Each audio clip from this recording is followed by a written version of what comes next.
Hafatra netiny Mpaminany William Marrion Branham mikasika ny famelarana ny taom-piangonana Fito. Toko faharoa ny fahitana TAO PATMO. Apokalipsy toko voalohany andininy fahasivy ka hatramin'ny faharoapolo. Jaona TAO PATMO. Apokalipsy toko voalohany andininy fahasivy. Za jaona rahalahinareo sy namanareo amin'ny fahoriana ary amin'ny fanjakana sy ny faharetana ao amin'ny Jesosy Kristy.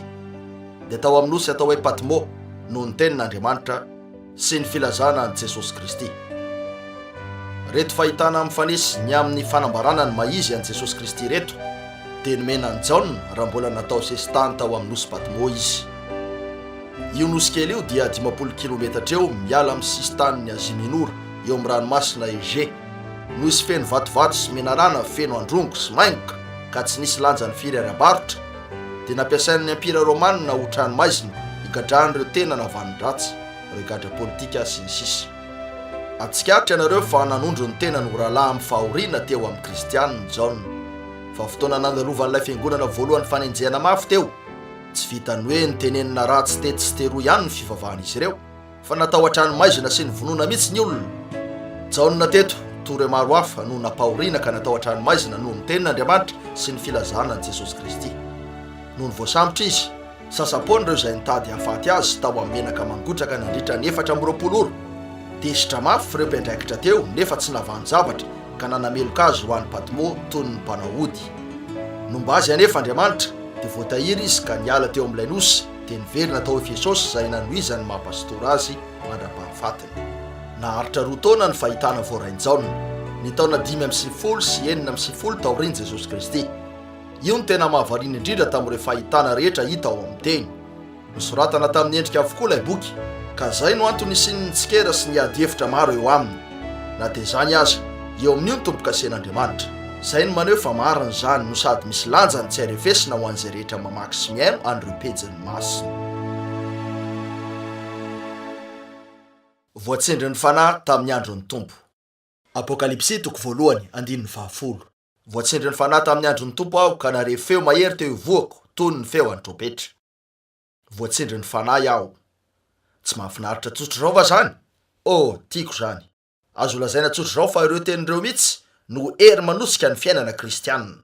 Raha ny velona amin'ny maha-kristianina dia ilaitsika ny voatsindry ny fanahiny. Tsy miteny akory Jaona eto hoe voatsindry ny fanahiny manokana izy. Tsy teraka an'ireo fahitan'ireo raha izay. Tsy maintsy fanan'Andriamanitra io. Ny fanan'Andriamanitra ihany koa no tsy maintsy eo amintsika. Raha tsy izany dia ho zava-poana ny ezaka rehetra atao. O Paoly, hivavaka am-panahy aho, hihira am-panahy, hivelona am-panahy. Raha mba hisy zava-tsoa ihany ho asiko, dia tsy maintsy efa nambara ny fanahy zany no hamariny ny teny ka tonga voaseho amin'ireo vokatra terany. Raha azo antoka fa nilainy Jaona ny voatsindry ny fanahy mba handraisany an'ireto fanambarana tsy arefesina avy amin'i Jesosy mivantany reto, dia ilaitsika ny voatsindry ny fanahy mba handray ny fanambarana ny men'Andriamanitra antsika, hivelomana ao amin'ny teny, satria fanahy ray ihany zany. Zao lafin'izao ijerena azy. Betsaka loatra ny mamaky baiboly eo amin'izay lazan'ny asa toko 2:7 hoe mibeba ary aoka samy atao batisa amin'ny anaran'i Jesosy Kristy mba hahazo famelana ny helokareo, ary ianareo mandray ny fanomezana dia ny fanahy masina. Nefa mandalo fotsiny eo. Tsy hitan'izy ireo io. Raha hitany io, noho izy voatsindry ny fanahy, dia ho fantany fa raha tiany ny handray ny fanahy masina, dia ilainy ny hibebaka sy atao batisa amin'ny anaran'i Jesosy Tompo, ary ho voafalitry ny adidy Andriamanitra eo ny hanatanteraka ny teniny amin'ny famenony azy ireo amin'ny fanahy masina. Tsy mbola voatsindry ny fanahiny mihitsy izy ireo, raha tsy izany dia ho nisy teo aminy io, arak'izay voalaza ny teny. Mangatamin'Andriamanitra ny hanome anareo ny fanambarana avy amin'ny fanahy. Izay ny dingana voalohany. Aoka ho voatsindry ny fanahy. Avelao aka ohatra hafa eto. Andeha atao hoe mila fanasitrana ny anareo. Inona ny voalaza ny teny? Eny, efa nivakitsika rehetra matetika zany, saingy tsy voatsindry ny fanahy sika raha teo mpamakiana azy. Efa nangataka tamin'Andriamanitra ve sika mba hampianatra antsika ny tena fahamarinana io ny fanahiny? Raha nataontsika izany, dia ho nampiatso l'olona sika nibebaka tamin'ny fahotantsika dia hanositra diloilo sy hivavaka izy ary ho vitany amin'izany. Mety tsy tonga eo io, saingy raha voatsindry ny fanahiny, efa milamina ny rehetra, tsy misy fomba tsy hitrangany, anatanteraka ny teniny Andriamanitra. Ilaitsika no voatsindry ny fanahy, fa zavatra maro no tanteraka. Aza ny asa no manomboana azy. aoka ho voatsindry ny fanahy ary eo vao ataovy ny asa de jereo zay ataon'Andriamanitra. Efa mba tsikaritra ve ny fidiran'izao tontolo zao amin'ny fanahandreo zavatra eto am'izao tontolo zao? Makeny amin'ny filalaovana baolina izy ireo, na hetsika ara-panatanjahantena na fandihizany. Miditra amin'ny fanahany zany izy, tsy mipetraka eo fotsiny toy ny voninkazo fampiravahana izy, toy ny taoko fafamaina, fa tena miditra ho afatsapana an'ilay zavatra izy ireo ka lasa ampahany io zavatra io. Kanefa toy na niakalan'izy ireo ny kristianina zay tafiditra ho amin'ny fanahany tenin'Andriamanitra, fanatika na olirolerana no antsoin'izy ireo atsika. Anao an'io rehetra io izy ireo mba hanehoany ny fankalany sy ny tsy fankasitrahany. Aza asiana lanjana anefa zany, tsy natao agaga zany, sady fantatrareo hoe avy aiza io. Mandrosoa fotsiny ary midira ao amin'ny fanahany fanompona. Madio ny fanahintsika, mangatsakatsaka zany, fanahy tena izy, mahony tena ary matotra, saingy feno fifaliany ny tompo na de zany aza. Tokony entana tsotra zao sy ho feno ny fifaliany ao amin'ny tompo, toy ny ataon'izao tontolo zao rehefa makamamy sy makafy ny fahafinaretany ny kristianina. Samy olombelona ny kristianina sy ny olona eo am'izao tontolo zao, samy manana fihetsepo. Saingy zao no mampiavaka azy, ny fosin'ny fihetsepon'ny kristianina de tena eo amin'ny tompo ny voninahitra tanteraka sy eo amin'ny fitiavany. Raha indro fa manome vahana ny nofo ny an'izao tontolo zao. Eny, voalaza fa voatsindry ny fanahy tamin'ny andron'ny tompo Jaona. La, misy andininy zay tena miteraka ady hevitra eto. Tsy ilaina akory nisiny zany na hoe tokony isy zany, saingy tsy hitany sasany tsara ny tena voalazany teny. Voalohany indrindra, hitantsika fa misy olona mahafinaritra sasany milaza fa ny andro sabata no andron'ny tompo, zany hoe ny sabotsy ho izy. Misy aveo ny sasany milaza fa ny andron'ny tompo de ny alahady, lay andro voalohany amin'ny herinandro. Fomba ahoana ny mety mahamarina ny anankiray am'ireo andro reo, na hoe samy marina izy roa. Satria voatsindry ny fanahy nandritra ny 2 taona Jaona raha teo ampandraisana an'ireo fahitany reo. Zao no tena nitranga, voatsindry ny fanahy Jaona ka nakarina sy voabata hatramin'ny andron'ny tompo zay mbola ho avy. Miresaka ny amin'ny andron'ny tompo ny Baiboly zay tokony mbola ho avy. Ary teo ampahitana an'ireo zavatra mikasika ny andro aty aoriana Jaona. Fa mialohan'izany, mba anitsina ny saitsika, andesika hijery tsara hoe inona ny sabata ho an'ny ankehitriny. Ny sabata, arak'izay ahafantarantsika azy eo amin'ny testameta vaovao, de tsy ny fitandreman'andro anankiray. Tsy misy mandidy atsika naiza mba hitandrina ny sabotsy ho sabata, ary tsy misy mandidy atsika koa ny hitandrina ny andro voalohany amin'ny herinandro na ny alahady. Zao ny fahamarinana ny amin'ny sabata, zay midika ho fitsaharana. Hebreo 4:15.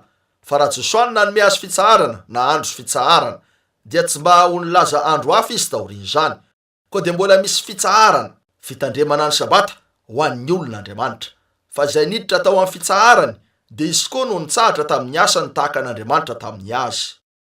Renareo ve ny fehezanteny zay manazava ny rehetra amin'ny tapany farany amin'ilay andininy teo? Andriamanitra nitsahatra tamin'ny asany. Ny Israely no nomen'Andriamanitra ny andro fahafito sabatany, ho fahatsiarovana ny asa nataony tamina riny an'izao tontolo zao sy zay rehetra eo aminy. De tsy naharitsony izy, natsahany ny fiasany, nitsahatra izy. Nety tsara ny nanome sabata fitsarana ho an'ilay vahoaka zay eo amin'ny toerana iray amin'ny fotoana iray, mba hahafahan'izy rehetra mitandrina andro anankiray. Eny, ny atsasa manila an'izao tontolo zao dia ao amin'ny hazavana, fa ny atsasany ao amin'ny maizina, ka tsy mety mihitsy raha izany. Saingy fieverana noho ny fahitana ny zava-misy fotsiny io. Fa andesika hijery ny fampianaran'ny Baiboly ny amin'io sabata fitsaharana io. Satria zay miditra ao amin'ny fitsaharany. Io fidirana io dia tsy fidirana ao fotsiny, fa mijanona ao amin'ny fitsaharany. Fitsaharana mandrakizay io, fa naseho tandintona ny andro fahafito. Ny 7 dia fahafenona. Ny 8 dia miverina ho andro voalohany indray, tamin'ny andro voalohany amin'ny herinandro noho nitsanganan'i Jesosy. Fa io no manome antsika fiainana mandrakizay sy sabata fitsaharana mandrakizay. Eo no ahitantsika ny antony sy hahafahan'Andriamanitra manome andro sabata fitsaharana anankiray amin'ny herinandro atsika. Fa isika no niditra tao ary mijanonao ho fitsaharantsika zay tsy hain'ny Israely natao. Fa tandidon'ilay tena izy zay ifanitsika ankehitriny ihany no teo amin'izy ireo. Nahoana ary no hiverina amin'ny tandidona raha efa nanantsika ankehitriny ny tena izy? Ny fomba andraisantsika ny fitsaharana io na ilay sabata maharitra de noho ny fanasana nomeny Jesosy. Hoy izy ao Matteo 7:20-20. Makanesa ty amiko ianareo rehetra zay miasa fatratra sy mavesatretana, fa izaho no hanome anareo fitsaharana. Eto ny ziokako ka mianara amiko, dia hita fitsaharana na ny fitandremana ny sabata, tsy hoe andro ray fa ny fiainana mandrakizay sabata, ho an'ny fanahanareo ianareo. Na firina no efa niasanareo fatratra teo ambanin'ny vesatry ny ota na 10 taona na 30 taona na 50 taona na firy tongava miaraka am'ilay fiainanareo feny fahasasarana sy fahosana fa ho hitanareo ny fitsaharany lay tena sabata. Jesosy no anome anareo fitsaharana. Fa inona maro ny fitsaharana omeny Jesosy io? Isaia 40:12 fa feno losoloto ny latabatra rehetra ka efa tsy misy madio itoerana. Izy ao nampianariny ny fahalalana ary izy ao nampahafantariny ny fianarana. Zaza vao nitazana va, ny vao nitsahanono va, fa didy anampy didy, didy anampy didy, fitsipika anampy fitsipika, fitsipika anampy fitsipika, kely ety ary kely ery. Eny amin'ny molotra miambakambaka sy amin'ny fiteny baiko no itenenany amin'ity fireneny ity. Zay ny lazany hoe ity ny fitsaharany sabata, ampitsaharo hitandrina ny sabatany ny reraka. Ary ity ny famelombelomana nefa tsy nety nyaino reo. Indro fefa faminanina taty amin'ny Isaia mihitsy io. Ary tanteraka zany tamin'ny Pentekosta 700 taona teo taty aoriana, fony ny fenonan'ny fanamasina izy rehetra arak'izay fa voalaza mihitsy fa isy. Io lay tena sabata nampanantenaina. De rehefa ny fenonan'ny fanamasina izy reo ka nitsahatra tamin'ny asan'izao tolozao nataony tamin'ny fanao zao tolozao sy ireo lalan-dratsiny. Nofezin'ny fanamasina ny fiainany, niditra tao amin'ny fitsaharana izy ireo. Zay ny fitsaharana ho anareo, zay ny sabata ho anareo. Tsy hoe andro na taona fa ny ofeno mandrakizay no sady voata ao amin'ny fanamasina. Zany hoe mitsahatra ianareo fa Andriamanitra no miasa, ka Andriamanitra ao anatinareo no mikasa sy manao mba hanatanteraka ny sitrapony. Avelao aho anao fanamariana hafa indray ny am'ireo mitandrina ny sabotsy ka miambo fa diso ny andro ivorintsika rehefa mivory ny alahady de ny andro voalohany. Zao ny voalazan'ny Justin tamin'ny taona 102. Ny alahady dia nisy fivoriana natao ho an'izay rehetra tao an-tanàna sy ny manodidina. De nisy apahany tamin'ny tahirin-tsoratra nataon'ny apôstôly sy tamin'ny soratra masina ny vakiana raha mbola nisy ny fotoana. Rehefa tapitra ny vaky-teny, misy mpitarika mandray fitenenana ary manome toromarika sy mampahery ny olona mba hanaraka an'ireo zavatra mendrikaja teo ireo. Rehefa vita zany de nitsangana avokoa zahay ka nanolotra vavaka miaraka. Raha vao vita ny vavaka arak'izay amaritantsika azy, de misy mofo sy divay natao teo anatrehanay. De nisy vavaka fisaonana natao ary ny fiangonana namaly hoe amen. Zaraina amin'ny tsiraray ireo zavatra ireo. Ary nanesorany zany ka netiny diakona ho any antranon'ireo zay tsy tonga. Ny Mpakarina sy ny malalatanana no manome fanampiana ny sitrapo. Ary zay azo eo dia atolotry ny filo zay ampiasany zany anampiana ny kamboty, ny mpitondratena, ny gadra ary ny vahiny mila fanampiana. Eto no ahitantsika hoe tsy malala tanteraka ny tena seho an-tantara ny olona zay milaza fa nanao ny fomba judaisma hatrany ny fiangonana tamin'ny voalohany ka nivory tamin'ny andro farany amin'ny herinandro, koa dia tsy mendrika ny ankinany zany.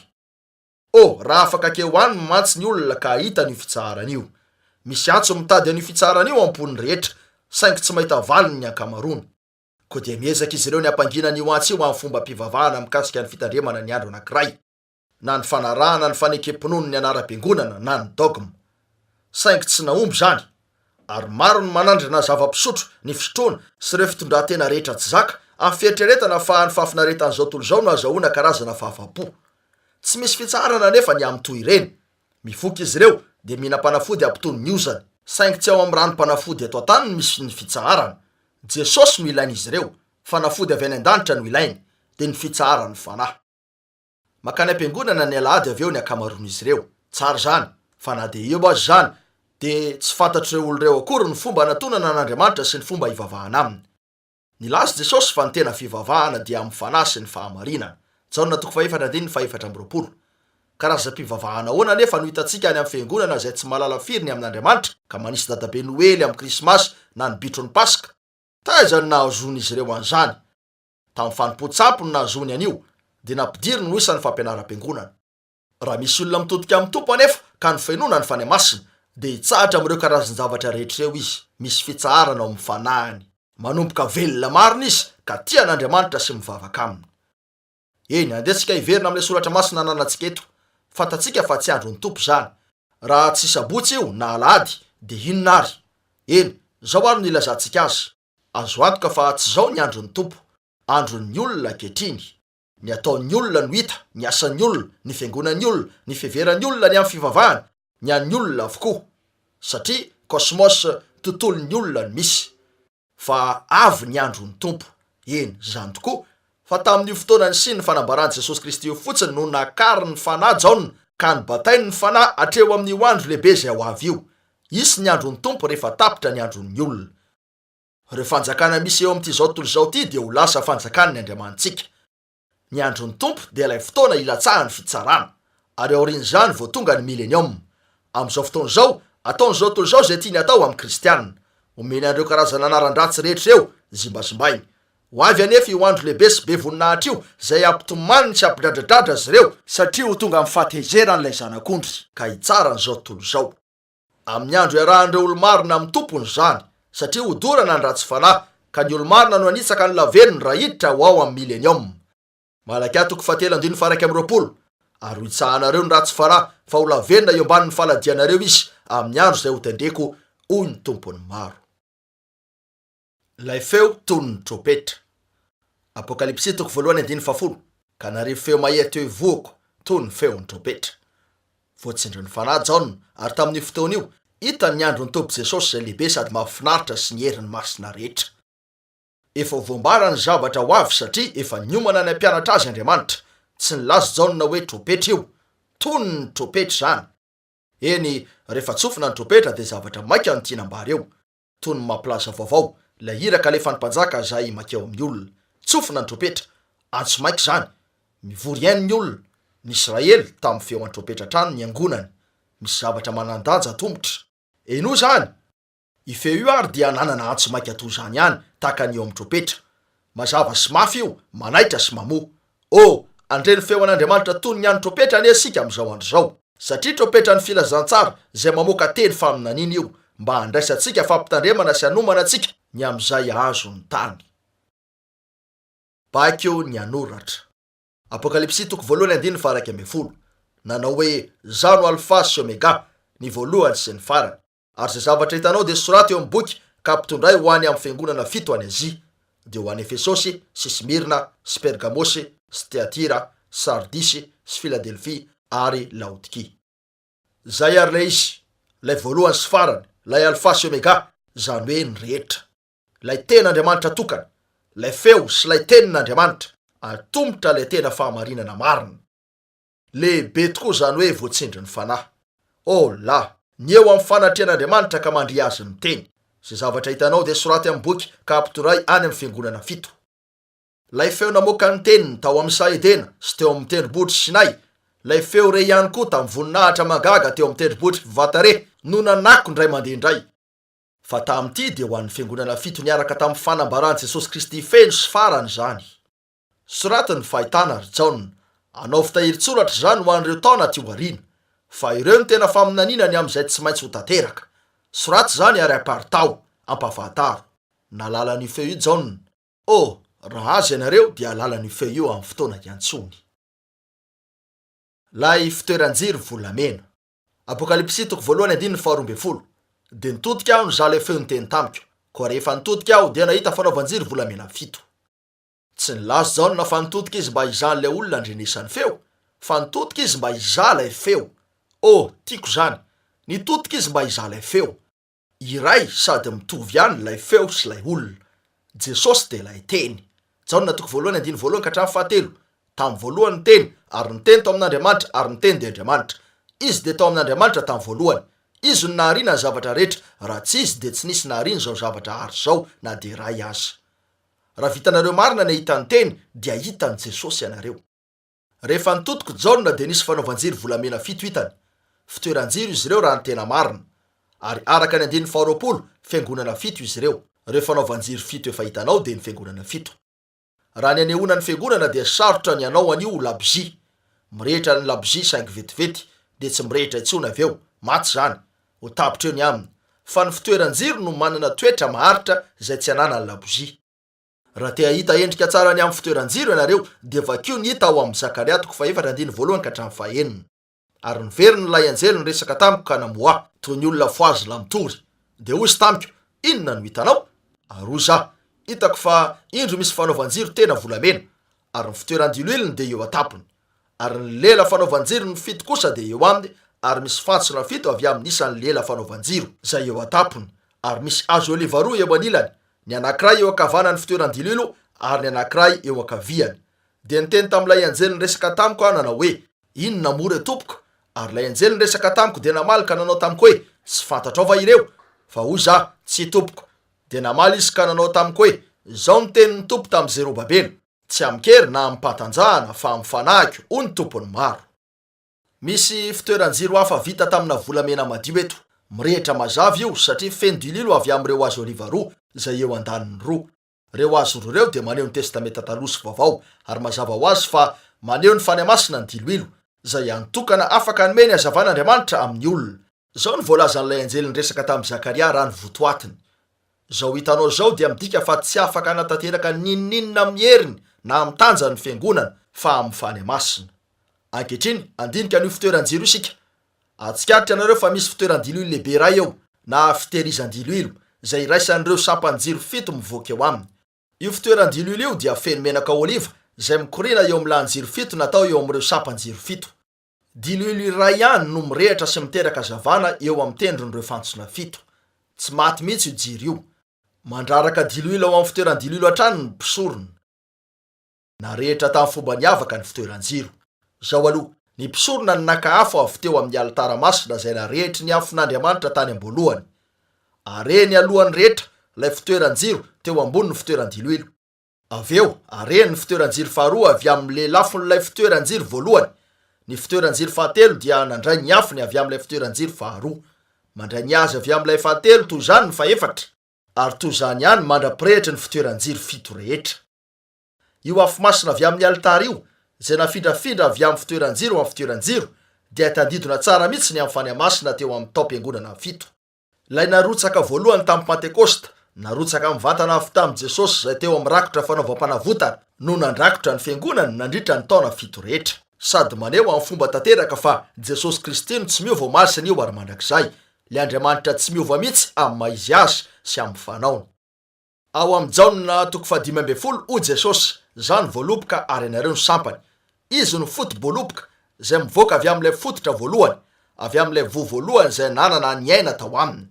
Eny, tsy ny voaloboka no mitondra voa, ny sampany no mitondra zany. Eny, maro izao, mety haka azo misy karazam-boasary toy ny voasary ianareo, ary atao grefy eo ny sampana voasary angibe, voasary makirana, mandarinina sy ny maro hafa mitovy karazana aminy. Fa anireo sampana rehetra ireo, saingy tsy hamoa voasary ireo sampana natao grefy reo, tsy tompoko. Ny sampana voasary makirana dia hamoa voasary makirana, ny sampana voasary angibe dia hamoa voasary angibe sy ny sisa. Nefa dia isitona ny ain'ilay azo ireo sampany ireo. Raha sanatria nefa ka hamoaka sampany hafa avy amin'ny tenany io azy io, dia ho sampana voasary zany ary hamoa voasary. Nahoana? Satria mitovy lay aina tao amin'ny sampany sy lay aina tao amin'ilay vatany. Fa tsy mba toy izany ny sampana natao grefy. Avy amin'ny karazana aina hafa ny avian'ireo sampana natao grefy reo, avy amin'ny hazo hafa, avy amin'ny fakany hafa, avy amin'ny voa hafa. Hamoa voa tsara mihitsy izy ireo, saingy tsy hamoa voasary. Tsy vitany zany satria tsy isan'ilay tamin'ny voalohany izy ireo. Toy izany koa ny fiangonana. Notatahana isokatra ilay voaloboka ary sampany maro no natao grefy teo. Lasa grefy teo ny sampana batista, ny sampana metodista, ny sampana presbiteriana ary ny sampana pentekotista. Ka ireo sampan'ireo no mamoaka voa batista, metodista, pentekotista ary presbiteriana. Avy amin'ny voany ny anara-piangonana no amoazany ny voany. Fa raha misy fotoana amoahany voaloboka io sampana avy amin'ny tenany, dia mitovy tanteraka amin'ilay voaloboka mihitsy io sampany io. Ho karazana sampany mitovy tanteraka amin'ilay nivoaka tamin'ny Pentekosta. Iteny amin'ny fiteny tsy fantatra, aminany, ka hananandreo hery sy ireo famantarana ny amin'ny fitsanganan'i Jesosy Kristy ao aminy. Nahoana? Satria mivelona amin'ireo tsironaina natioraly avy amin'ilay voaloboka mihitsy izy. Hitanareo fa tsy grefy natao teo amin'ilay voaloboka io, fa nateraka teo amin'ilay voaloboka. Raha indro fa natao grefy ireo sampany sasan'ireo, dia samy afaka mamoaka voa tahaka azy ihany izy, satria tsy nateraka avy amin'io voaloboka io. Tsy misy fatany na lay aina tamin'ny voalohany na lay voa tamin'ny voalohany. Tsy afaka lala izy ireo satria tsy nateraka izany. Fa raha nateraka izany izy ireo, dia ilay aina tao amin'ny tahony voalohany, Jesosy, mihitsy no hamakivaky eo amin'izy ireo ka ho voaseho amin'ny alalany. Jaona 4:12. Lazaiko aminareo marina dia marina tokoa, izay mino ahy ny asa ataoko no ataony koa, ary ianao asa lehibe noho izany azy izy, satria izaho makany amin'ny raiko. Tsy afaka ho naterak'Andriamanitra ny anara-piangonana tarian'olona, satria ny fanahy fa tsy ny olona no manome aina. Mahavarina tokoa ny fieritreretana an'ireto fitoeran-jiro fito reto, izay misintona ny ainy sy ny hazavana avy amin'io fitoeran-diloilo fototra io, satria milona ao ny lahan-jirony. Ny iraka ho an'ny taom-piangonana tsirairay ny voaseho eto.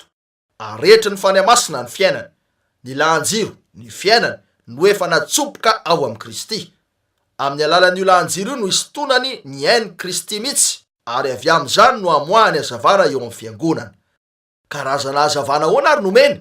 Azavana mitovy amin'ilay eo amin'ny fitoeran-jiro voalohany na rehetra ihany. Ary tamin'ireo taon'ireo mandraka ankehitriny izay sy nihiraka ho an'ny andro farany, dia aina sy azavana ray ihany no voaseho tamin'ny alalan'ilay fiainana miara-miafina amin'ny Kristy ao amin'Andriamanitra. Tsy ireo irak'ireo ihany no azontsika resahana ny amin'io, fa ny tena mpino tsirairay avy eto dia voaseho amin'ny endrika manaitra tokoa. Misintona avy amin'ny loharano ray io izy rehetra, samy natsopoka tao amin'ny fitoeran-jilo ray io. Maty amin'ny maizy azy izy ireo, ka ny fiainany dia miara-miafina amin'ny Kristy ao amin'Andriamanitra. Vohisy tompo-kasen'ny fanahy masina izy ireo. Efesianina 4:7. Ary aza mampalelo ny fanahy masin'Andriamanitra izay nanisina tompo-kasenareo amin'ny andro fanavotana. Tsy hisy androbaka azy amin'ny tanako, tsy misy mavita mikasika ny ainy izy ireo. Le fiainany hita ety ivelany no mirehitra sy mamiratra, mamoaka zavana ary fampisehoany ny fanahy masina. Ny fiainana ao anaty izay tsy hita no miafina ao amin'Andriamanitra ka mivelona amin'ny tenin'ny Tompo. Tsy mavita mikasika azy ireo Satana, na dia ny fahafatesana aza tsy mahakasika azy ireo, satria efa tsy manana fandronana ny fahafatesana, efa tsy manana fandresena ny fasana. Isaorana ny Andriamanitra manana ny fandresena io ao amin'ny Jesosy Kristy Tompo ary amin'ny alalany izy ireo. Amen ary amen. Tsy mpisorona intsony. Apokalipsy 1:7. Ary teo afovoan'ny fanaovan-jiro dia nisy anankiray tahaka ny zanak'olona ny akanjo lava hatrany atongony, sady ny sikina fisikina-bolamena teo amin'ny tratrany. Indro ary izy, ilay anankiray toy ny zanak'olona, toy ny vatosoa mamoaka tsara ny endriny noho ny hatsaran'ny peratra, no nanomezam-boninahitra azy eto afovoan'ny fiangonana. Andro ny tompo zany, satria eo no ahitany jaona azy, tsy amin'ny mampisorona fa toy ny mpitsara tonga. Ilay fisikina-bolamena dia tsy nanodidina ny valahany sony toy ny fanao ny mpisorona azy mandritra ny fanompony an'Andriamanitra ao amin'ny fitoerana masina indrindra, fa manodidina ny sorony zany eto, satria tsy mpisorona izy eo fa mpitsara. Tanteraka eto ny jaona 5:12. Fa ny ray aza tsy mitsara ny olona, fa ny fitsarana rehetra dia nomeny ny zanaka. Tanteraka ny fanompona nataony, efa tapitra ny asa fisoronana, tapitra ny andro ny faminaniana, ny sikina toy ny mpitsara izy. Reo zavatra fito momba ny voninahitry ny tenany. Apokalipsy 1:14-19. Ary ny lohany sy ny volony dia fotsy tahaka ny volon'ondry fotsy, dia tahaka ny ora-panala, ary ny masony tahaka ny lelafo, ary ny tongony tahaka ny varana manganoano, ohatr'ilay voadio teo amin'ny fandrendreany iny. Ary ny feony toy ny firondrony ranobe, ary ny tanakitana fito teny an-tanany ankavanana izy, ary nisy sabatra maranitra roa lela nivoaka avy teo ambavany, ary ny tarehiny dia tahaka ny masoandro mamirapiratra amin'ny heriny. Nitondra fiatanana sy tsindrimandry lalina tokoa ho anjaona ny fisehoan'i Jesosy, raha natao sesitany noho ny teny izy. Fa indro eto, lay teny velona no mijoro eo anatrehany. Fahitana manaitra toy inona io, satria manana ny heviny famaritana ny toetra tsirairay. Fanambarana toy inona ny amin'ny tenany be voninahitra io. Voalohany, ny volony dia fotsy tahaka ny ora-panala. Misy zavatra aloha tsy karitry jaona, ary ny afotsiny volony no resahany. Fotsy zany ary mamirapiratra toy ny ora-panala. Tsy noho ny taona eny akory io, tsia, tsy midika ho taona eto lay volo mamiratra sy fotsy, fa fahatsapana, fahamasahana ary fahendrena. Fa tsy misy taona eo amin'ilay mandrakizay. Midika ho inona moa ny fotoana eo amin'Andriamanitra? Tsy midika zavatra firy ny fotoana raha amin'Andriamanitra, fa ny fahendrena ny misy lanjany. Toy ny tamin'ny andro nangatahany Solomona fahendrena tamin'Andriamanitra mba hitsarany ny vahoakan'i Israely. Tonga izy eto lay mpitsara ny tany rehetra, sady voninahitry ny fahendrena no hisy eo aminy. Izay no dikan'ilay afotsiana sy lay famirapiratany volo. Hitanareo zany ao amin'ny Daniela 7:7-7. Mbola nijery any aho mandra-pametraka ny seza fiandrianana, ary ny fahagolana no nipetraka teo. Ny fitafiny dia fotsy toy ny fanala, ary ny volondohany toy ny volon'ondry madio. Ny seza fiandrianana dia lelafo, ary ny kodiany dia afo mirehitra. Ony afo no nivoaka sy nandeha avy teo anatrehany, arivoarivo no nanompo azy, ary alilalina no nitsangana teo anatrehany. Nipetraka ny mpitsara, ary novelarina ny boky. Dia mbola nijery any aho noho ny feo anteny mihoapapana no teneny ilay tandroka.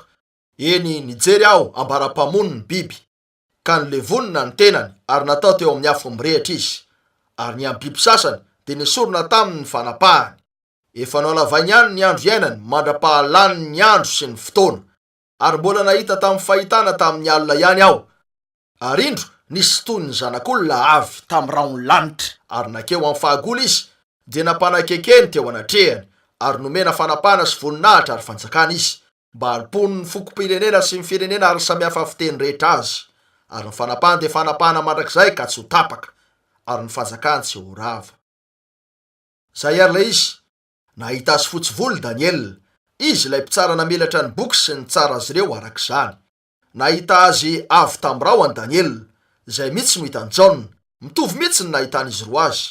Nahita n'ilay mpitsara nitondra ny fisikina ny fitsarany teo amin'ny sorony izy ireo, fa teo izy madio sy masina, feno fahindrena, ka afaka hitsara n'izao tontolo izao tanteraka amin'ny fahamarinana. Aleloia! Na dia zao tontolo izao aza mahafantatra n'ireo endrik'ireo, satria fahiny rehefa iseho ny mpitsara ka niditra teo amin'ny fitsarana, dia nirakotra solo volofotsy sy akanjo lava izy, midika izany fa eo amin'ny fahefana feno, akanjo lava hatrany ambany, mba hamoahany ny fitsarana. Faharoa, ny maso ny tahaka ny lelafo. Eritrereto ane zany, ireo maso kotsana ranomasona alahelo sy fangorahana, ireo maso nitomany noho ny fangoraha-po teo amin'ny fasan'i Lazarosy, ireo maso tsy nahita ny ratsy nataon'ireo mpamono izay nanatona azy teo amin'ny hazo fijaliana, fa nika noho ny alahelo hoe raha eo mamindrafo aminy. Ireo maso ireo ankehitriny no lasa lelafo, dia ireo maso ny mpitsara izay amaly an'izay nanda azy.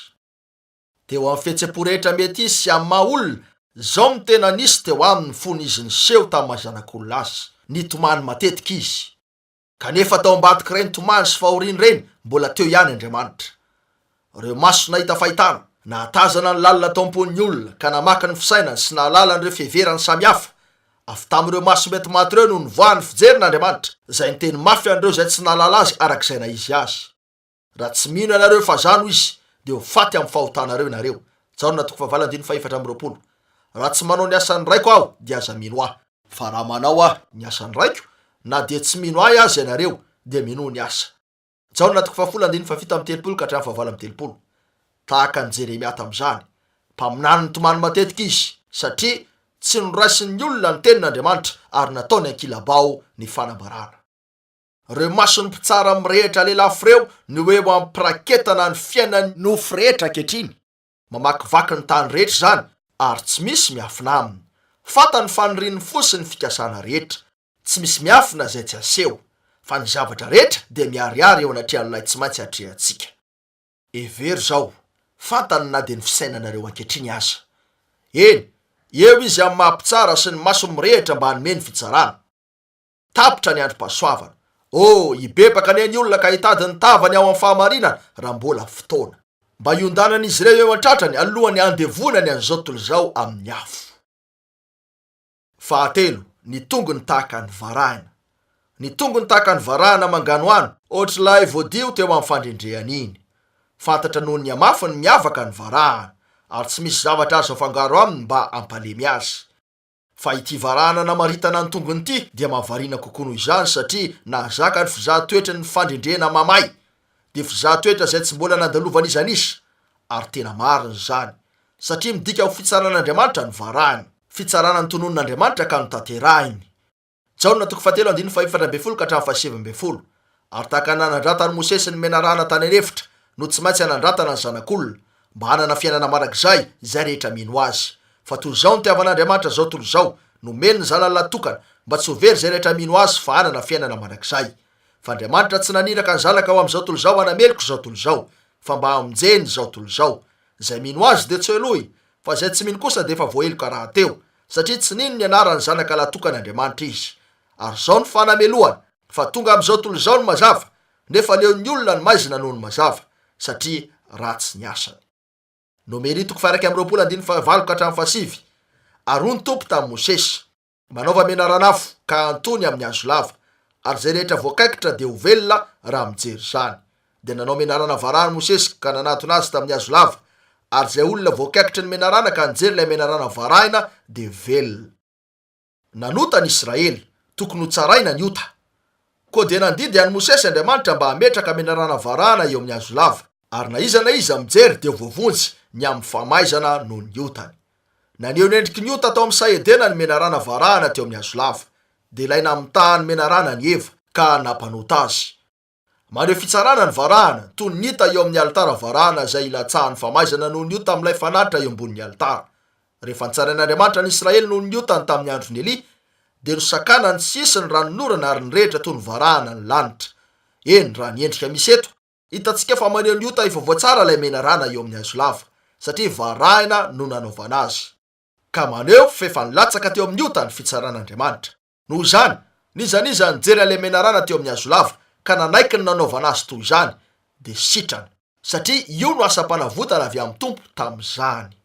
Tandidona ny amin'ny asa izay nahatongavan'i Jesosy teto an-tany le menarana teo amin'ny hazo lava.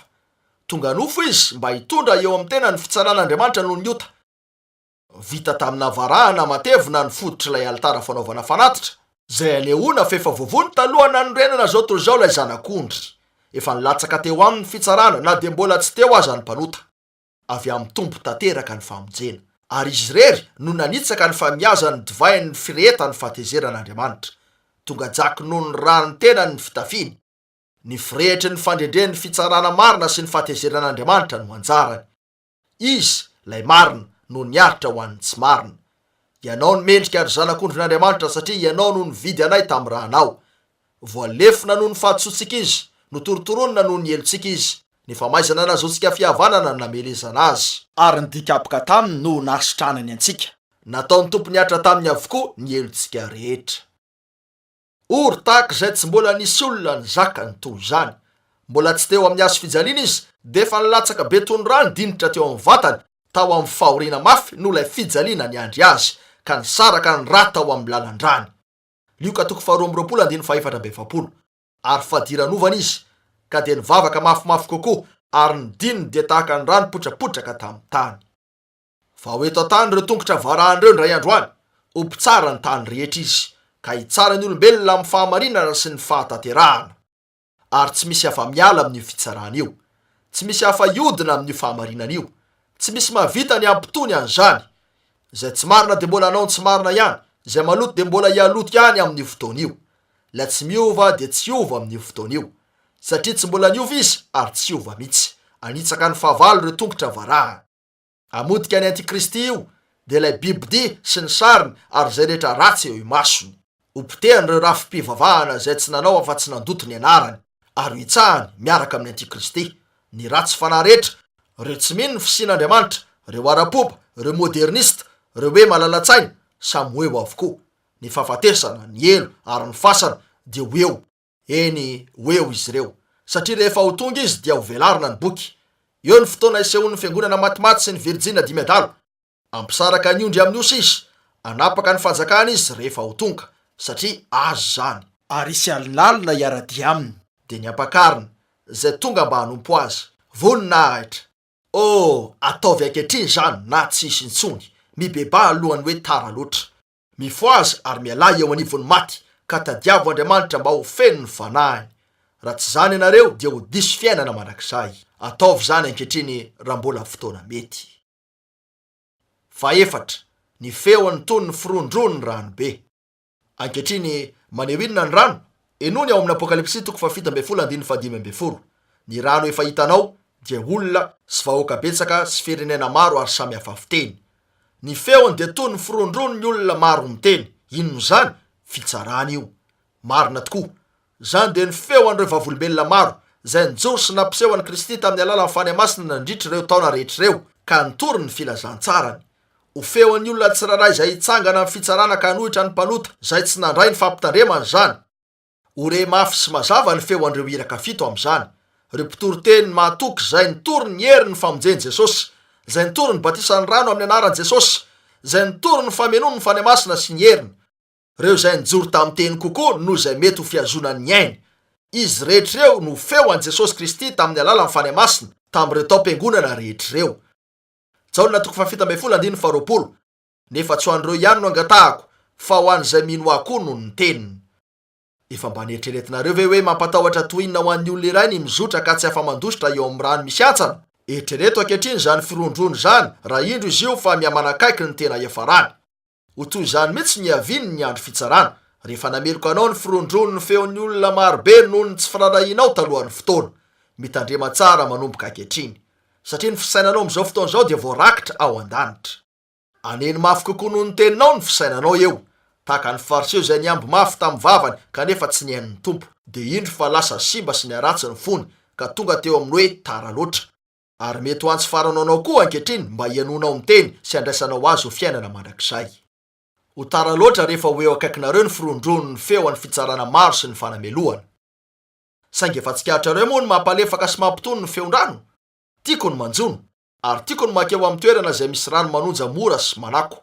Afaka iala sasatreo aho fa mandrian'izany manonona fiadanana, fifaliana ary fahafapo amin'ny foko.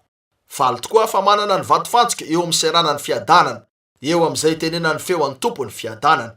Toy ny voambaran'ny tenin'ireo rano fanasana. Tokony akasitraka tohiny ny sika raha mandre ny feoany manonona fitiavana sy fiahina sy fitariana ary fiarovana. Fandray androany sika dia andrehany feo malefaka io ihany iteny, tsy ho amin'ny fitsarana, fa nao atsika ho tonga soa. De sika zay voavela tamin'ny ota noho ny rany, zay nanana fiainana feno ny fanahy, de zay namindra tao amin'ny teny. Inona ny mety saribity kokoa noho ny fandrenesana an'ireo feo maro manao tonga soa ny tena, ka ho didin'ireo vahoaka zay nino ho amin'ny fiainana marak'izay? Tsy misy azo ampitahina amin'izany.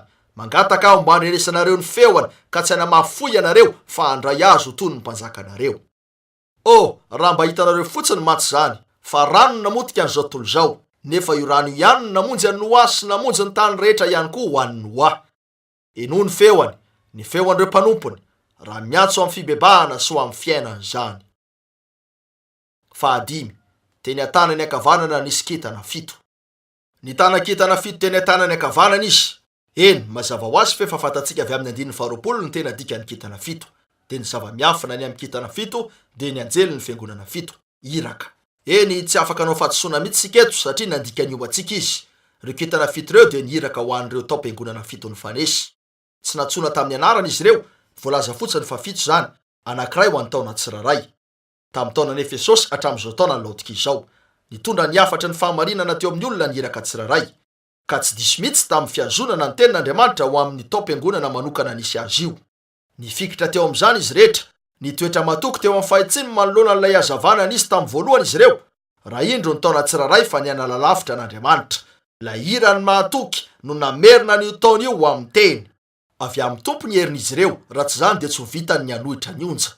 Tao amin'ny fiarovan'ny fiahina izy ireo, satria tsy nisy afaka nandrobaka azy teo an-tanany, ary tsy nisy afaka nampisaraka azy tamin'ny fitiavan'Andriamanitra, na aretina, na loza, na fahantrana, na mosary, na sabatra, na fiainana, na fahafatesana. Fa niankina tamin'ny tanteraka izy ireo, ary lay heriny mahefa ny rehetra no nitahiry azy. Tsy nampaninina azy ireo ny fanenjena tonga teo aminy. Ny fampijaliana sy ny famingavigana dia tonga azy hanome voninahitra n'Andriamanitra, noho izy hita mendrika ny aritra noho ny aminy. Ary noho ny fankasitrahany famonjeny, de ny rehetra tamin'ny hazavan'ny fiainana izy ireo ka nanome taratra ny amin'ny fitiavany, ny faharetany, ny famorany, ny fahononam-pony, ny fahalemem-panahiny, ny fahatokiny. Ary Andriamanitra nanoana azy ireo tamin'ny fahagagana, ny famantarana sy ireo asa lehibe. Nampangaina ho fanatika izy ireo na olirolera, nanetsika sy nanibazimba azy ireo ny rafi-pivavahana, nefa nitoetra natoky tamin'ny teny izy. Mora ny mijoro sy mitoetra matoky eo amin'ny fanekem-ponono, mora zany, satria ny devoly no ambadika io rehetra io. Saingy zavatra hafa no hoe matoky eo amin'ny tenin'Andriamanitra, ka miverina eo amin'izay navoaka ny teny tamin'ny voalohany tao reny ny Pentekosta.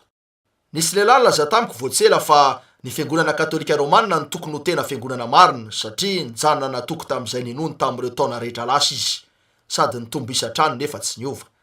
Diso tanteraka zany. Izay rehetra fiangonana tohanan'ny fanjakana, ka manana fanekem-ponoana manokana ivelan'ny teny, sady tsy manana fanompona voaseho izay mety hampiororo ny devoly, dia azo antoka fa haharitra. Foto-kevitra tsy azo ankinana zany. Fa raha io andiany vitsio no atao an-tsaina, de ilay nitsofana ny tanany amatongony no an'ny liona, ny enjena ary ny sarina tetsiteroa nefa nitoetra natoky tamin'ny teny, tsy azo adikevitra fa tsy maintsy Andriamanitra zany. Fomba ahoana ny natafavoaka azy ireo tamin'ny adiny finoana ka nandrosa trano tamin'izay rehetra nitranga? Zany ny fahagagana. Ary tsy ho an'ireo iraka tamin'ny taom-piangonana fito ihany io fampaherezana io, fa eo an-tanan'Andriamanitra ny mpino tsiraray, ka afaka hisintona ny fitiavany sy ny heriny avy eo, dia handray tombontsoa feno ny amin'izay rehetra maizy an'Andriamanitra ho an'ny mpino. Lay zavatra omen'Andriamanitra ny iraka, lay fomba fitahiny sy fampiasany ny iraka, dia ohatra ho an'ny mpino rehetra ny amin'ny fahatsarany sy ny fiahiny ny mpikambana rehetra ao amin'ilay vatany. Amen. 4. Lay sabatra maranitra roa lela. Nisy sabatra maranitra roa lela nivoaka avy teo ambavany. Hebreo 4:12. Fa velona sy mahery ny ten'Andriamanitra ka maranitra noho ny sabatra roa lela, ka manindrona hatramin'ny fampisarana ny aina sy ny fanahy ary ny tonona sy ny tsoka, ka mihamamantatra ny eritreritra sy ny fisainany fo. Avy teo ambavany no nisy sabatra maranitra roa lela nivoaka, izany hoe ny tenin'Andriamanitra. Apokalipsy 7:12 ka hatramin'ny 20. Ary nahita ny lanitra voasokatra aho, ka indro nisy soavaly fotsy, ary izay nitaingina azy dia atao hoe matoky sy marina, ary amin'ny fahamarinana no itsarany sy adiny, ary ny masony dia lelafo, ary tamin'ny lohany nisy diadema maro. Ary izy manana anarana voasoratra izay tsy misy malala akory afa-tsy ny tenany ihany, ary miakanjo voafafra izy, ary ny anarany antsoina hoe ny tenin'Andriamanitra. Ary ny atokony miaramila any an-danitra dia nanaraka azy samy mitaingina soavaly fotsy, sy ny akanjo rongony madinika sady fotsy ny madio, ary misy sabatra maranitra mivoaka avy amin'ny vavany mba hamelezany firenena, ary izy anapaka azy amin'ny tehim-by, ary izy no manitsaka ny famiazany divay ny fireheta ny fahatsezeran'Andriamanitra tsy to. Ary manana anarana voasoratra amin'ny lambany sy ny feny izy nanao hoe mpanjakan'ny mpanjaka sy tompony tompo. Jaona toko 1:7. Hoy Natanaelina taminy, ahoana no ahafantaranao aho? Dia namaly Jesosy ka nanao taminy hoe, fony tsy mbola niantso anao Filipo, dia hitako teo ambany aviavy ianao. Zay ary ilay izy. Rehefa ho tonga izy, ho tonga io teny io ka anohitra ny firenena rehetra sy ny olona rehetra. Tsy misy afaka anohitra izany. Io no anambarany eo am-po rehetra toy izay nataony tamin'ny Natanaelina. Ny tenin'Andriamanitra no aneho hoe iza no nanao ny sitrapon'Andriamanitra ary iza no tsy nanao. Io no ampahafantatra ny asa nafen'ny olona rehetra sy ny antony nanaovany azy. Ampisaraka tokoa izy. Izany no voalazan'ny Romana 2:7. Ary ianao raha lehilahy izay mitsara ny manao izany, kanefa manao izany koa ny tenanao, moa ataonao va fa afa-mandositra ny fitsaran'Andriamanitra ianao? Lazainy avy eo ny fomba hitsaran'Andriamanitra ny olona. Zay no eto amin'ny 5 hatramin'ny 17. Reo mafoka tsy nibebaka no tsaraina, reo asa no tsaraina, reo antony nanosika ny tena no tsaraina. Tsisy fizahatavan'olona eo amin'Andriamanitra, fa ho tsarainy ty teny ty ny rehetra, tsisy afa-miala amin'izany. Reo izay nandre nefa tsy niraharaha dia ho tsaraina tamin'izay efa reny. Reo izay nionona fotsiny tamin'ny filazana hoe nino nefa tsy nivelona taminy dia ho tsaraina. Ivoaka miariary ny tsiambaratelo rehetra ka aseho eny an-tampon-trano. Ho fantatsika marina ny tantara eo. Tsy hisy tsony ny zava-miafina tamin'ireo taona rehetra lasa. Saingy mba mifantatrareo moa fa manambara izy ny tsiambaratelo ampon'ireo lehilahy sy vehivavy amin'izao taona iainantsika izao. Iza no afaka anambara ny tsiambaratelo amam-po afa-tsy ny teny? Hebreo 4:12. Fa velona sy mahery ny ten'Andriamanitra ka maranitra noho ny sabatra roa lela, ka manindrona hatramin'ny fampisarana ny aina sy ny fanahy, ary ny tonona sy ny tsoka, ka mahay mamantatra ny eritreritra sy ny fisainany fo. Ny teny zany manatanteraka an'izay antony nandefasana azy izy, satria feno hery zany lay teny, lay fanahy tao amin'i Jesosy ihany lay teny, no eo amin'ny fiangonana indray amin'izao taom-piangonana farany zao, mba ho famantarana farany, ka miezaka anala ny olona mba tsy ho azo ny fitsarana, satria ireo izay manda azy lay teny dia efa voatsara sady ankehitriny noho izy ireo manombo azy indray. Hebreo 4:1. Raha nihemotra izy dia tsy azo avaozina indray ho amin'ny fibebahana, satria manombo ny zanak'Andriamanitra indray amin'ny hazo fijaliana, ka manao azy ho fahamenarana. Eny nilasy Paoly fa tonga toy ny feo ihany ny teny saingy amikery. Lay teny nitoriana raha ny marina no naneo ny tenany, tahaka ny sabatra mirehitra sy maranitra ka nahatratra ny lalina tao an-tsain'ny olona, ary toy ny antsy ny mpandidy izay manapaka ny aretina hialaka manafaka ny mpifatotra. Naiza nalian'ireo kristianina voalohany, nandeha teny izy ireo nitory filazantsara ny teny, ary Andriamanitra nanamarina n'io teny io tamin'ireo famantarana izay nanaraka azy. Sitrana amin'ny marary, nivoaka ny demonia, teny tamin'ny fiteny tsy mbola hainy izy ireo. Zay ilay teny teo am-perinasa. Hitatrany teo am-bavan'ny mpino kristianina io teny io, ary amin'izao taona farany izao, indro fa mahery sy lehibe kokoa noho ny tany aloha rehetra zany raha eo amin'ilay tena Ampakarina teny. Riondro vitsy, ry vitsy anisa, aza miala amin'ny teny. Aoka ho feno an'izany ny vavanareo sy ny fonareo, dia omena Andriamanitra anareo ny fanjakana indray androany. Fahafito, ny tarehany dia tahaka ny masoandro. Ary ny tarehany dia tahaka ny masoandro mamirapiratra amin'ny heriny. Matio 7:1-7. Ary noho ny afaka enemana, Jesosy dia naka ny Petera sy Jakoba ary Jaona rahalahiny, ka nitondra azy niakatra ho any an-tendrombohitra avo mba hitokana. Dia niova tarehy teo anatrehany izy, ka nitavana namirapiratra tahaka ny masoandro, ary ny fitafiany tonga fotsy tahaka ny mazava. Ary indreo niseho tamin'ny mpianatry Mosesy sy Elia niresaka taminy. Dia niteny Petera ka nanao tamin'i Jesosy hoe, Tompoko, tsara raha mitoetra eto sika. Koa raha sitraka aoka aho hanao lay telo eto, ny anankiray ho anao, ny anankiray ho an'i Mosesy, ary ny anankiray ho an'i Elia. Raha mbola niteny izy, indro nisy rahona mazava nanarona azy ireo. Ary nzao nisy feo avy tao amin'ny rahona, nanao hoe, ity no zanako malalako izay sitrako, izy no henoy. Ary noho nandre zany mpianatra dia laviny ankohaka sady natahotra indrindra, Ary Jesosy nakeo aminy dia nanendry azy ka nanao hoe mitsangana fa aza matahotra. Ary noho ny andrano izy ireo dia tsy nahita olona afa-tsy Jesosy irery ihany. Ary efa nidina avy tany an-tendrombohitra izy dia nandrara azy Jesosy ka nanao hoe aza milaza amin'olona ny fahitana mandra-pitsanga ny zanak'olona maty. Ary ny mpianany nanontany azy ka nanao hoe nahoana ary no ilazan'ny mpanorandalàna hoe Elia tsy maintsy ho avy aloha. Ary Jesosy namaly ka nanao hoe Elia dia avy ihany ka apody ny zavatra rehetra. Nefa lazaiko aminareo efa tonga sady Elia, nefa ny olona tsy nahafantatra azy, fa nanao izay sitraka ny fony taminy. Dia tahaka izany koa ny ampiaretana ny zanak'olona, dia fantatry ny mpianatra fa Jaona mpanao batisa no nolazainy taminy. Ankehitriny ao Matteo 4:17 talohan'ny Matteo 7:1 efa nalaza Jesosy hoe misy ny sasany eto izay tsy mba hanandrana fahafatesana mandra-pahitana ny zanak'olona avy amin'ny fanjakany.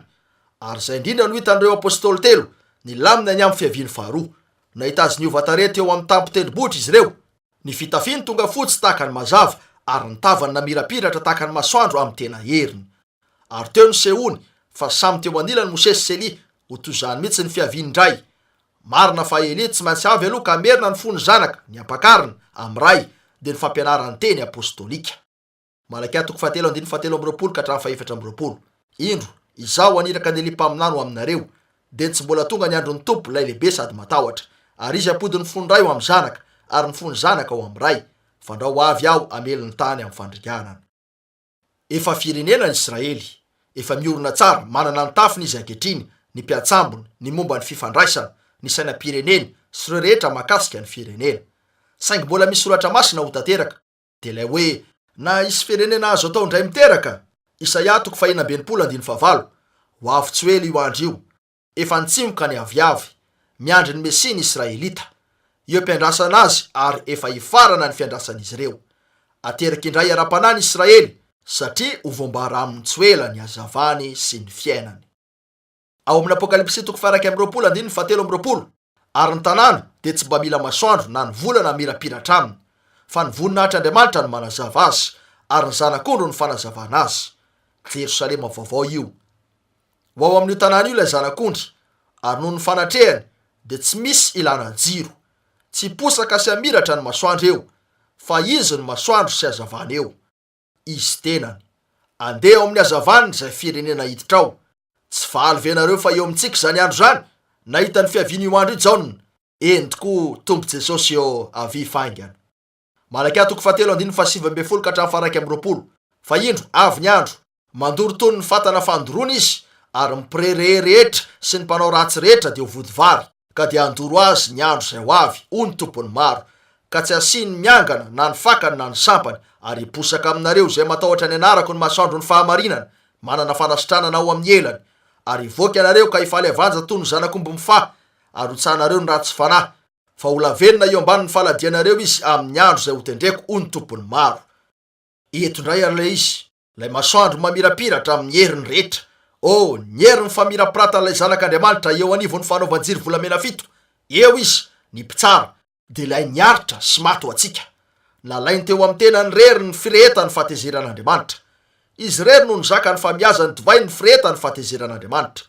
Toy izay fanambarantsika ho an'ny mpanota, ny feony dia toy ny feon'ny rian-drano, na ny fitopan'ny onja mahery sy mamono eo amin'ny vatolampy amoron-drano.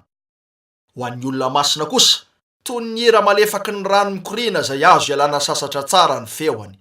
Fahafapo ao amin'ny Kristy. Mamiratra eo amintsika amin'ireo hafanan'ny tara-pitiavana izy ka manao hoe aza matahotra. Zaho ilay taloha, ilay ankehitriny, ilay ho avy, zaho no tsy toa. Tsy misy hafa afa-tsy zaho. Zaho no alfa sy omega, ny rehetra ao amin'io.